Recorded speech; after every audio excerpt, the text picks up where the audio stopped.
Alright, so going back to the economic issues which the affirmative side claims, according to David Beyer who's an immigration policy analysis, I'm not going to continue on because I've already mentioned it many times.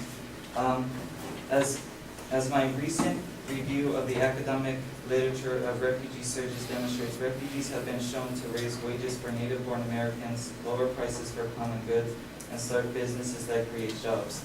This is in 2016, and this is actually, this actually happens in the United States, so we use this as a reliable source for further identifications of whether or not we should continue to accept Syrian refugees.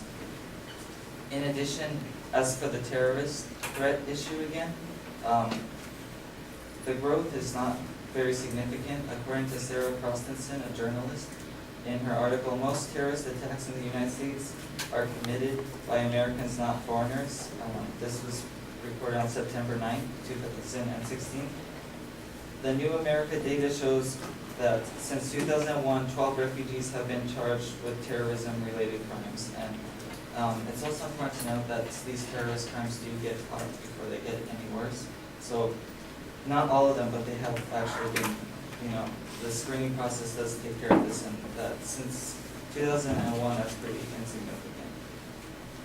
In addition, Sarah Frostenson, journalist, also states that most terrorist attacks in the United States are committed by Americans, not foreigners. Oops, sorry, that's right. That's in the same article. She says that the number is dwarfed, however, by the 346 Americans charged with the same crime. So we can see that Americans are actually the ones committing these crimes. And this is going off of the one about the 12 Syrian refugees that came here. It actually goes further back and saying that since 1975, since 9/11, the 3 million refugees admitted to the United States, roughly a dozen have been arrested and removed for the security concerns. So that's going back to the fact of the 12 refugees and how it's only been 12 in even a longer span of period, not just since 2001. Another issue which is not proposed, but it is proposed by my argument, is that there is a lot of homeland terrorism that needs to be addressed as opposed to the outside terrorism that we need to worry about. This is according to Sarah Frostenson. Of the 546 individuals arrested for terrorism, 63% were born here. So we see that these are native-born Americans that are committing these crimes, not outside refugees that are coming into the country.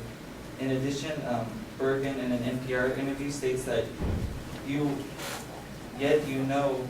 in any given year, you're somewhere between 3,000 or 5,000 times more likely to be killed by a fellow American with a gun than you are to be killed in the United States by a jihadist terrorist. A final example of homeland terrorism is that Liz Posner states in how many refugees have been linked to terrorism. The number will astonish you. This is in 2015. The Washington Post reports about 250 Americans have left home to join Syria, or just for Syria to join ISIS. So that's also a big threat, which is not being addressed by the affirmative side. Going off of what Serena was saying about accepting refugees, how Americans should be, taking care of these refugees when they are needed. We have seen an example as in World War II. This comes from David Beyer, and he states, during World War II, the U.S. turned away Jews due to security reasons. We sent shiploads back to the camps because we were scared of the Nazi spies could hide within their midst. And this has obviously been known in America as something that we're not proud of, because we sent these people back to the place where they're being attacked by surrounding countries. And another piece of evidence is that the academic literature is that keeping refugees penned up in camps near the zone of conflict increases terrorism in those areas, but resettling them outside of those areas is not. So we can see how we will make it even worse if we continue to refuse to accept Syrian refugees. Thank you.